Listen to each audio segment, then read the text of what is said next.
요한복음 11장 17절에서 27절입니다. 하나님의 말씀을 함께 한 절씩 교대로 읽겠습니다. 예수께서 와서 보시니 나사로가 무덤에 있은지 이미 나흘이라. 베다니는 예루살렘에서 가깝기가 한 오리쯤 되매 많은 유대인이 마르다와 마리아에게 그 오라비의 일로 위문하러 왔더니 마르다는 예수께서 오신다는 말을 듣고 곧 나가 맞이하되 마리아는 집에 앉았더라. 마르다가 예수께 여짜오되 주께서 여기 계셨더라면 내 오라버니가 죽지 아니하였겠나이다. 그러나 나는 이제라도 주께서 무엇이든지 하나님께 구하시는 것을 하나님이 주실 줄을 아나이다. 예수께서 이르시되 내 오라비가 다시 살아나리라. 마르다가 이르되 마지막 날 부활 때에는 다시 살아날 줄을 내가 아나이다. 예수께서 이르시되 나는 부활이요 생명이니 나를 믿는 자는 죽어도 살겠고 무릇 살아서 나를 믿는 자는 영원히 죽지 아니하리니 이것을 내가 믿느냐. 다 함께 이르되 주여 그러하외다. 주는 그리스도시요 세상에 오시는 하나님의 아들이신 줄 내가 믿나이다. 아멘. 네, 앉으시겠습니다.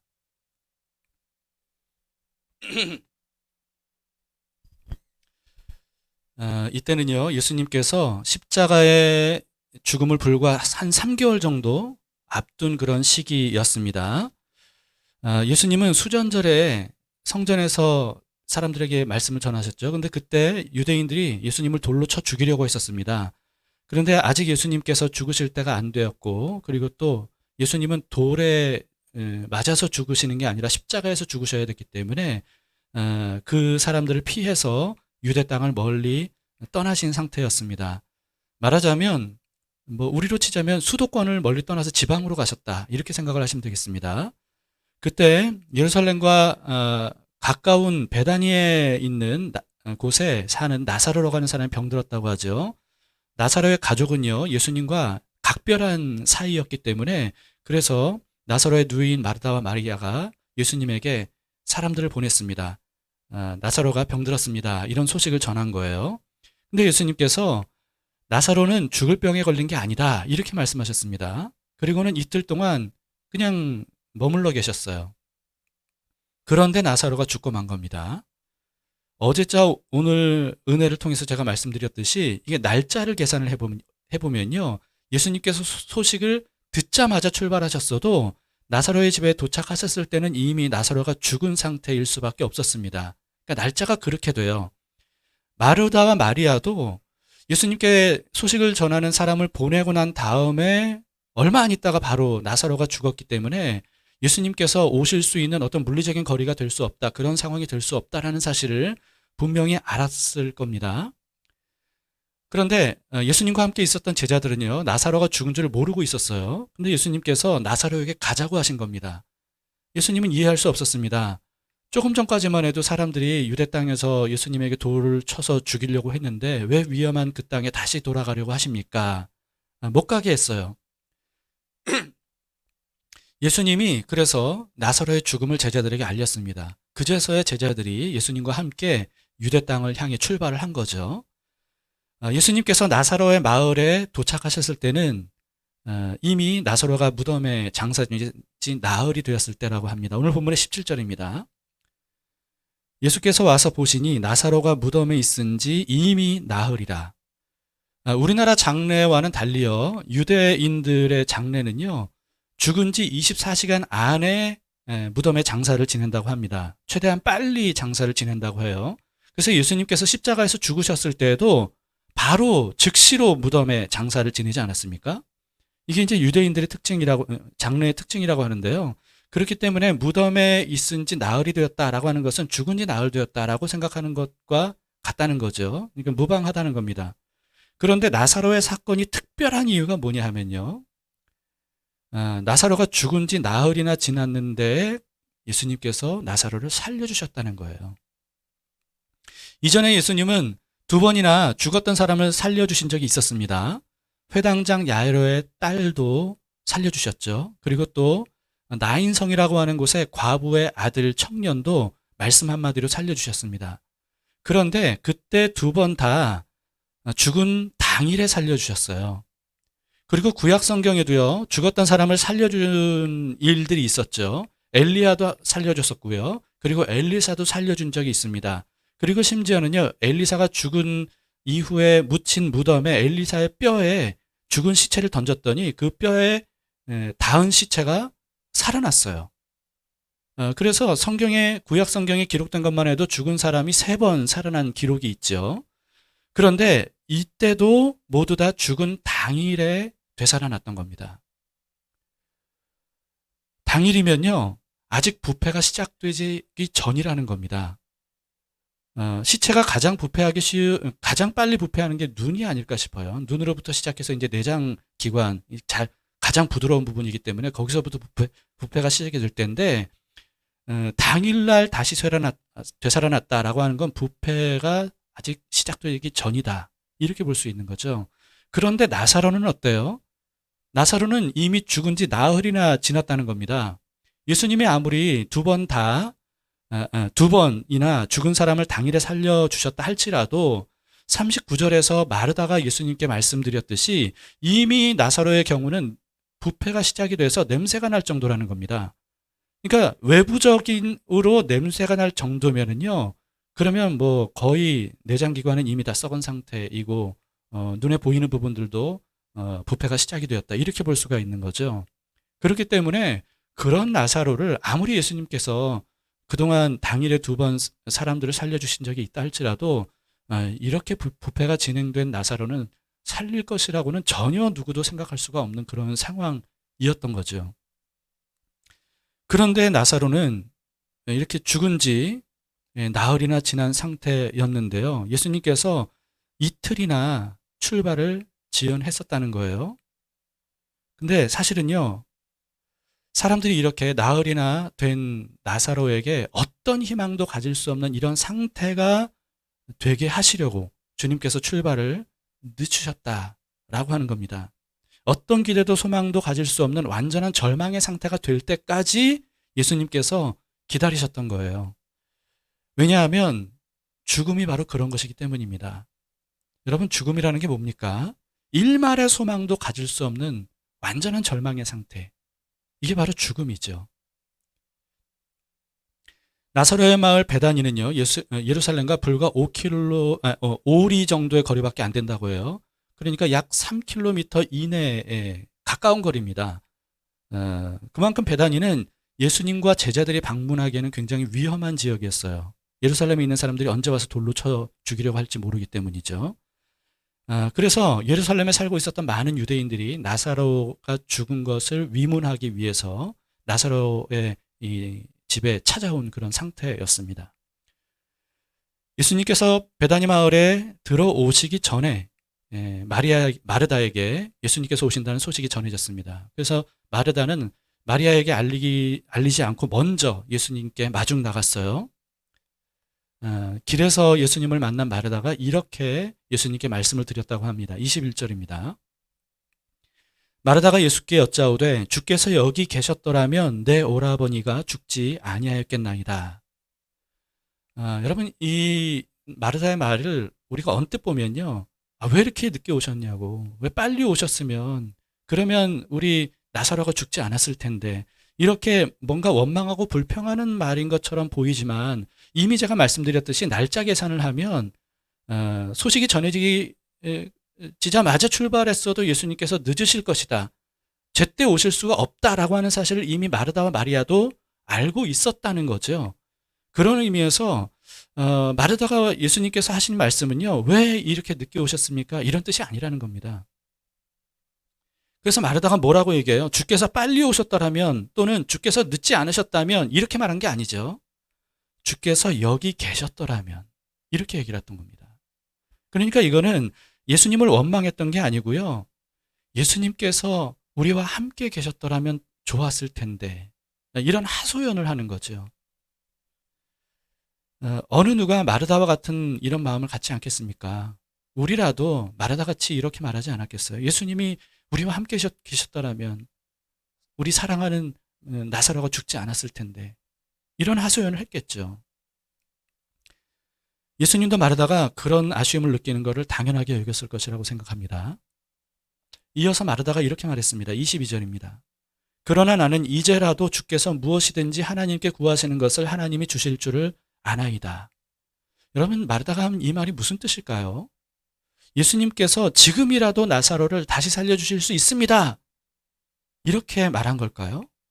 근데요, 그 이후에 마르다와의 대화의 내용을 보면, 마르다는요, 예수님이 이제 곧 나사로를 다시 살려주실 것이라는 것에 대한 기대가 조금도 없었다는 것을 알 수가 있습니다. 그러니까 이 22절 말씀은 그런 의미가 아님을 우리가 알 수 있어요. 그래서 제가 이 마르다가 한 말이 도대체 무슨 말인가, 이거를 좀 알아보려고요. 뭐 책도 주석도 이렇게 많이 찾아봤는데, 근데 뚜렷이 여기에 대한 해석을 찾을 수가 없더라고요. 근데 제 개인적인 생각은 이렇습니다. 제 개인적인 생각인데요. 나사로가 죽은 이후에 마르다와 마리아 두 자매만 남은 상황이잖아요. 이건 굉장히 막막한 상황인 겁니다. 왜냐하면 당시에는요, 남자 가족이 없이 여자만으로는 생계와 안전을 보장받을 수 없는 사회적인 분위기, 그런 시대였어요.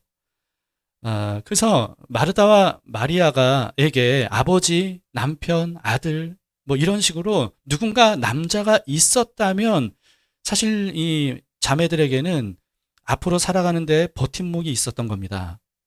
그런데 성경을 보면요, 어떤 이유에서인지 모르겠는데 마르다와 마리아에게는 다른 남자 가족이 없었던 것 같아요. 아버지나 또는 아들이나 또는 남편에 대한 기록이 전혀 없습니다. 다시 말해서 이 두 여자가 의지하고 살 수 있었던 남자는요, 나사로가 유일했던 겁니다. 그래서 여러분, 마르다가 예수님께서 함께 계셨으면 나사로가 죽지 않았을 겁니다 라고 말하는 것은 그냥 이 하소연이 단순한 어떤 아쉬움 정도가 아니고요, 두 자매의 삶의 기반이 완전히 무너져 내린 상태였기 때문에 거기에 대한 절망 어린 탄식이었을 것이다, 이런 생각이 드는 겁니다. 그런데 22절에 마르다가 예수님께 이런 고백을 했던 건 뭐냐 하면, 그러나 이제라도 예수님께서 이제 남은 두 자매 마르다 마리아를 위해서 하나님께 기도를 해주시면 우리에게 나사로가 지금 없는 상황, 그래서 이제 생계와 또 앞으로의 안전을 보장받을 수 없는 이런 상황에서 하나님께 기도해 주시면 하나님께서 우리에게 필요한 은혜를 베풀어 주시리라 믿습니다. 이렇게 말한 것이 아닐까 싶습니다. 다시 말해서요, 마르다는요, 가장 원하는 게 뭐였냐 하면 나사로가 죽지 않는 거였어요. 그런데 이미 죽은 지 나흘이나 돼서 가망이 없잖아요. 그렇기 때문에 이제라도 하나님께 예수님께서 기도해 주셔서 그 후에 우리가 보장받을 수 있는 것을 위해 기도해 주세요. 차선의 은혜를 구했던 거죠. 여러분, 사실 이 정도 믿음만 해도 정말 훌륭한 믿음 아니겠습니까? 굉장히 훌륭한 믿음이죠. 그런데 예수님께서 이렇게 말씀하신 겁니다. 23절. 주께서 이르시되 네 오라비가 다시 살아나리라.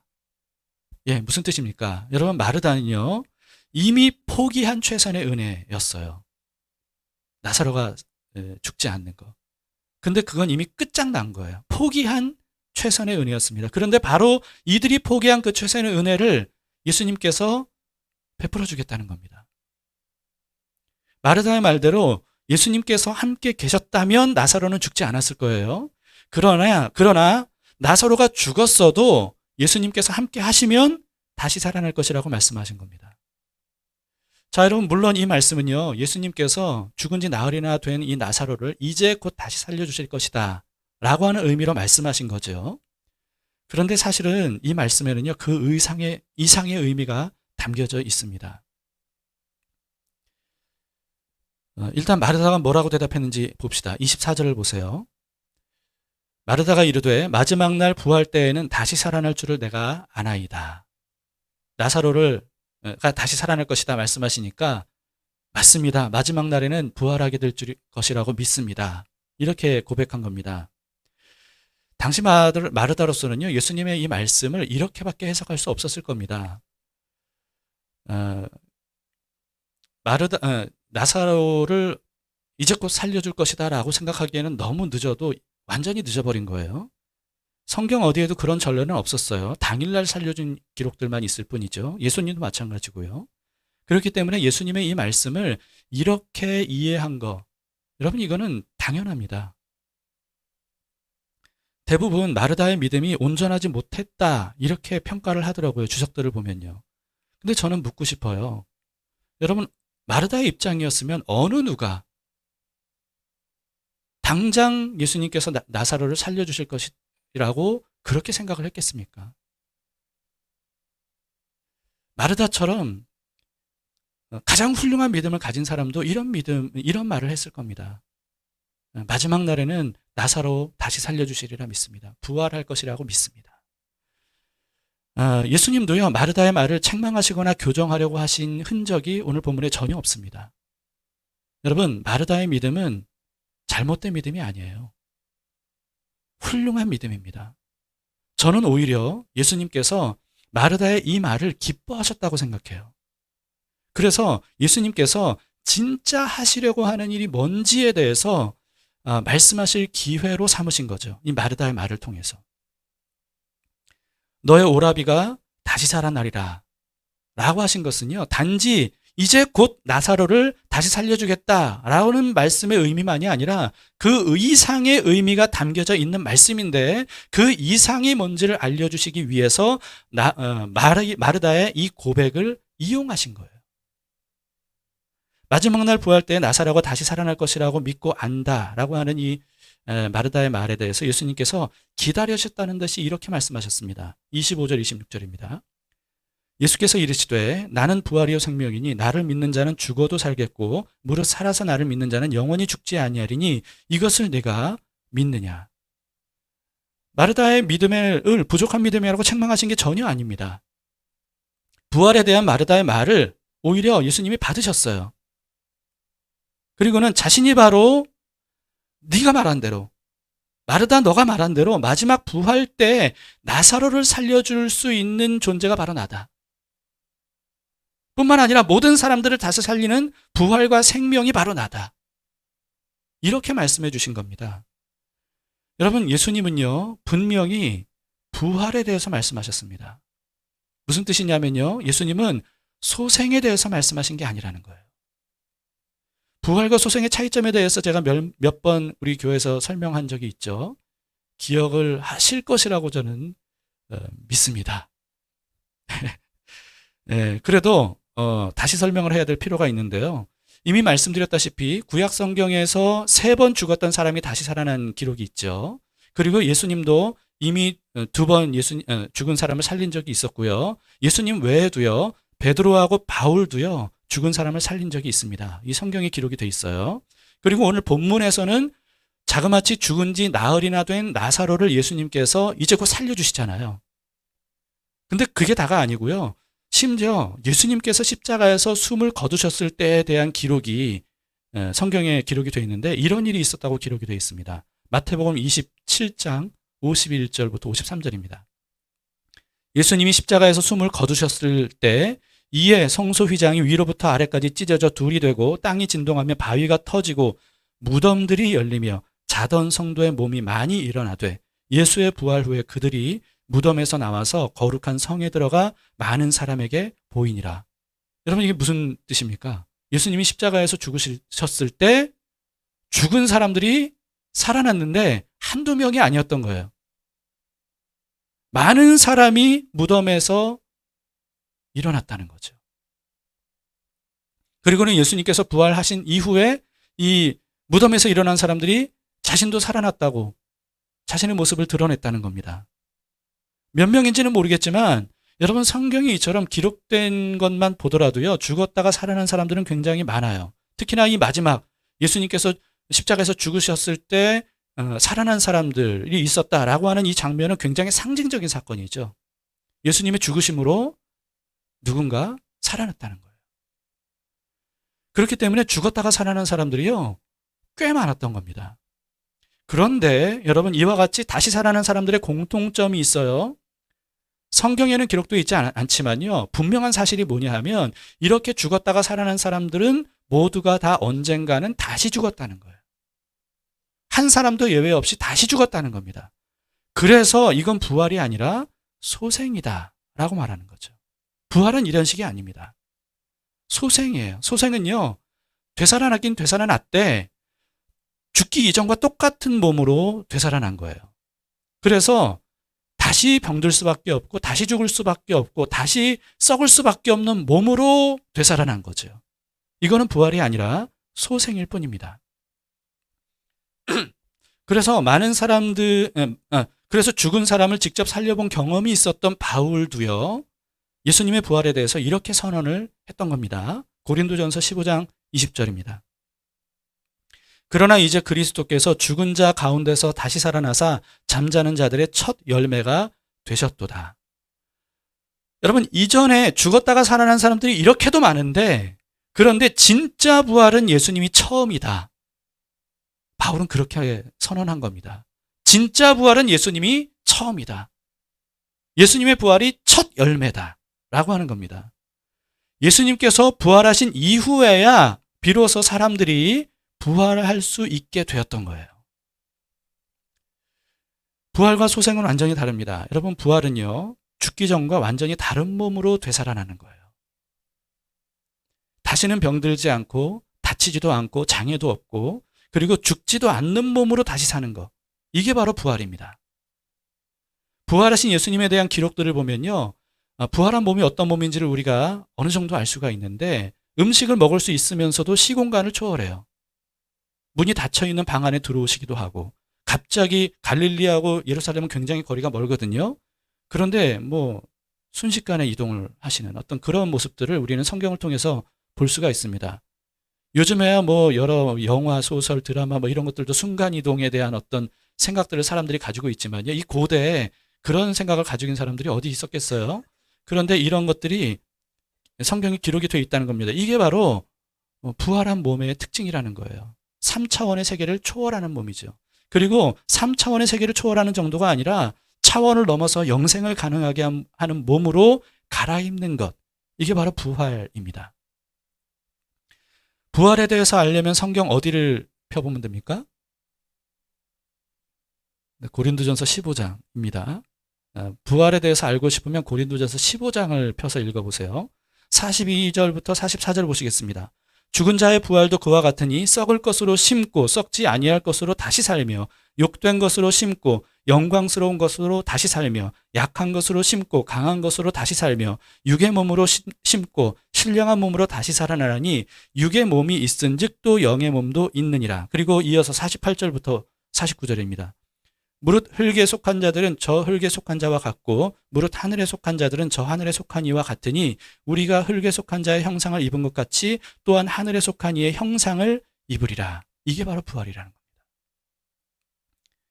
육의 몸이 아니라 영의 몸. 몸이에요. 영의 몸이라고 해서 어떤 떠도는 영, 이게 아닙니다. 분명히 몸이에요. 그런데 육의 몸과 다른 영의 몸이 있고요. 그리고 땅에 속한 흙에 속한 형상, 지금의 우리 모습이죠. 이런 것과는 다른 하늘에 속한 이의 형상을 우리가 입게 된다 라고 하는 겁니다. 아담의 형상 이상의 하나님의 형상을 입은 사람으로 우리가 부활하게 될 것이다 라고 하는 것이죠. 여러분, 이와 같이 지금 우리의 몸과는 완전히 다른 몸으로 바꿔 입은 채로 되살아나는 것. 이게 바로 부활입니다. 그런데 예수님께서 오늘 본문에서 뭐라고 말씀하셨냐면요, 나는 곧 부활이요 생명이다 이렇게 말씀하셨어요. 이거는 내가 곧 길이요 진리요 생명이다 라고 말씀하신 것과 같은 맥락입니다. 무슨 뜻이냐면 내가 길을 알려주겠다, 그리고 또 내가 진리를 알려주겠다, 그리고 내가 생명을 얻을 수 있게 해주겠다, 이런 게 아니죠. 그게 아니라 내가 길이고 진리고 생명 그 자체다 이렇게 말씀하신 겁니다. 오늘 본문도 마찬가지죠. 내가 부활하게 해주겠다, 내가 생명을 얻게 해주겠다 이렇게 말씀하신 게 아니에요. 내가 바로 부활이고 생명이다 이렇게 말씀하신 겁니다. 그렇기 때문에 예수님에게 부활과 생명을 우리가 따로 얻는 게 아니고요, 우리는 예수님을 얻는 거예요. 예수님을 얻으면 그러면 우리는 부활과 생명이 가능해지는 거죠. 다시 말해서 예수님을 영접하지 않고 부활과 생명만 따로 얻을 수 있는 방법은 없다는 겁니다. 아무리 선행을 열심히 하고 그리고 율법을 완벽하게 지키고 전 재산을 헌금하고 또 성경을 달달 외우고 평생 새벽 기도에 한 번도 빠지지 않고 하루에 몇 시간씩 기도를 했다 할지라도 예수님을 영접하지 않으면, 예수님과 하나가 되지 않으면, 우리가 예수님 안으로 들어가고 예수님께서 우리 안으로 들어오시는 이런 관계가 되지 않으면, 그러면 부활과 생명을 얻을 수 없다라고 하는 겁니다. 여러분, 그렇기 때문에 우리가 부활과 생명을 얻으려면 어떻게 해야 되는 겁니까? 예수님을 얻어야 돼요. 예수님을 얻어야 돼요. 그래서 예수님께서 오늘 본문 말씀에서 뭐라고 말씀하셔요? 25, 26절을 보시면요. 다시 보세요. 예수께서 이르시되 나는 부활이요 생명이니 나를 어떻게 하는 자? 믿는 자는 죽어도 살겠고 무릇 살아서 어떻게 하는 자? 나를 믿는 자는 영원히 죽지 아니하리니 이것을 네가 믿느냐? 나를 믿는 자는 죽어도 살겠고 살아서 나를 믿는 자는 영원히 죽지 않는다. 예수님을 믿는 게 뭐겠습니까? 예수님을 믿는 게 바로 예수님을 영접하는 거예요. 우리가 예수님 안에 들어가는 것이고 예수님이 우리 안으로 들어오시는 하나됨을 의미합니다.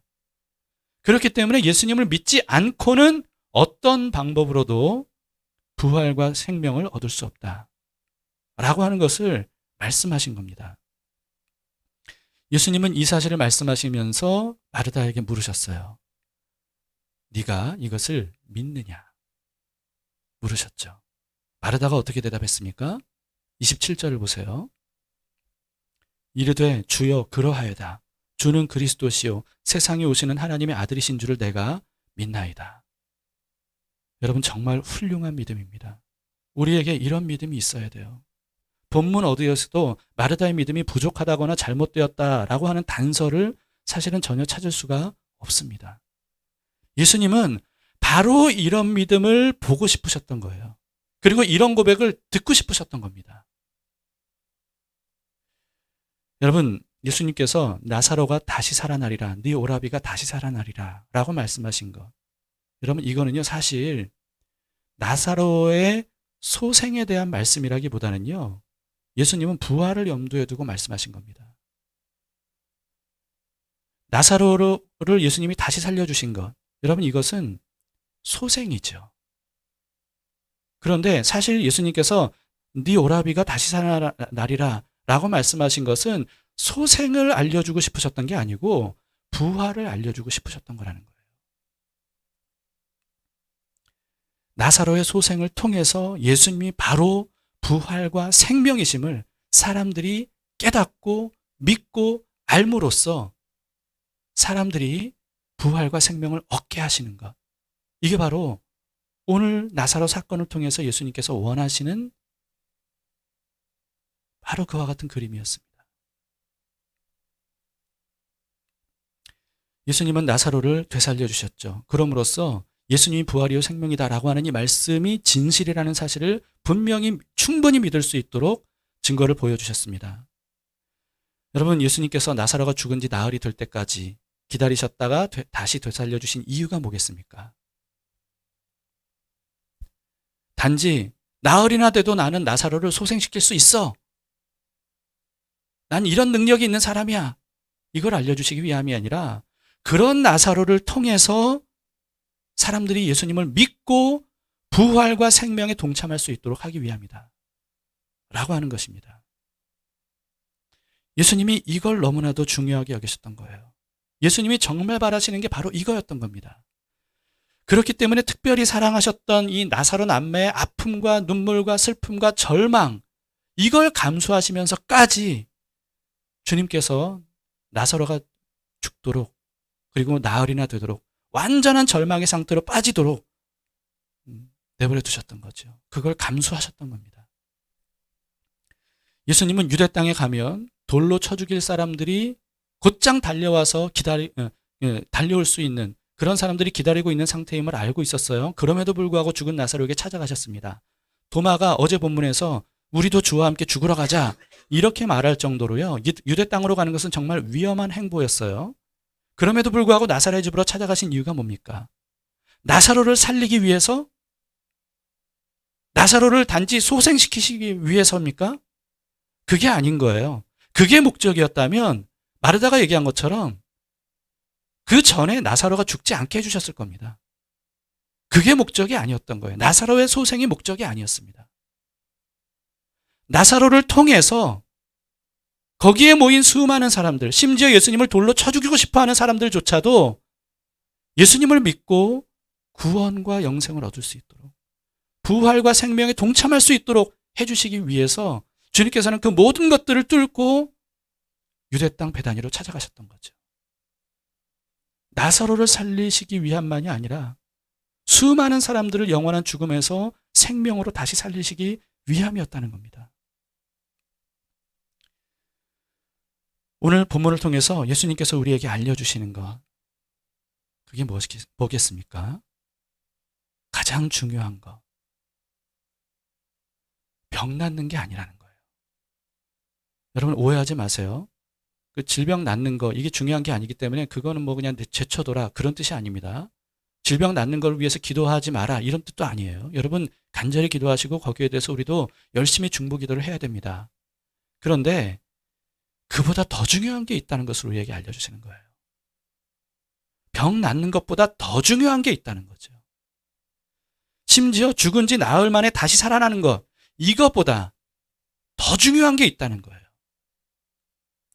가장 중요한 게 뭐냐면 소생이 아니라 부활이라는 겁니다. 이것을 오늘 본문을 통해서 우리에게 알려주고 계신 거예요. 마르다를 통해서 알려주시는 겁니다.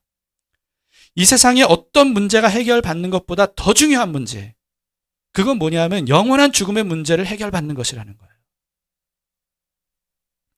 부활과 영생을 얻을 수만 있다면 질병, 죽음, 그것은 충분히 감수하고도 남을 만한 일이다 라고 하는 것을 나사로 사건을 통해서 예수님께서 우리에게 알려주고 있습니다. 예수님이 바로 부활과 생명이십니다. 여러분 마르다에게 물으셨던 것처럼 오늘 우리에게도 예수님께서 물으세요. 내가 곧 길이요 진리요 생명이다. 나를 믿는 자는 죽어도 살고, 그리고 살아서 나를 믿는 사람은 영원히 죽지 않을 거야. 네가 그걸 믿니? 믿을 수 있겠니? 내가 부활이요 생명임을 믿을 수 있겠니? 내가 나사로를 죽기까지 나흘이 되도록 완전한 절망의 상태로 내버려 둔 것, 그것은 바로 내가 부활이요 생명임을 너희에게 알게 하기 위함이야. 그런 나를 믿을 수 있겠니? 우리의 삶에 고난이 얼마나 많이 있습니까? 여러분 그런 고난에서 벗어나는 것, 사실 우리보다 예수님이 더 원하세요. 그런데 우리는 고난에 벗어나도요, 또다시 고난을 당할 수밖에 없습니다. 질병에서 나음을 입어도요, 또 다른 질병에 걸릴 수밖에 없어요. 심지어 죽었다가 나흘 만에 소생해도요, 그래도 또다시 죽을 수밖에 없어요. 예수님께서는 그 모든 것들을 완전히 끝장내실 그런 부활과 생명으로 오신 겁니다. 더 이상 질병이 없고 죽음이 없고 아픔과 고통도 없고 눈물도 슬픔이 없는 상태가 되도록 하시기 위해서 나사로의 집에 목숨 걸고 찾아가셨던 것처럼 주님께서 우리에게 찾아오셨습니다. 여러분, 예수님의 이 질문에 어떻게 대답하시겠습니까? 부디 마르다처럼 대답할 수 있길 바랍니다. 제가 믿습니다. 제가 믿습니다. 우리의 소생 정도가 아니라 우리의 부활을 위해서 예수님께서 이 땅에 오시고 여기까지 목숨 걸고 찾아오신 것, 제가 예수님을 믿습니다. 이런 고백으로 우리 감사하는 마음으로 주님께 우리의 삶을 맡겨드릴 수 있기를 바랍니다.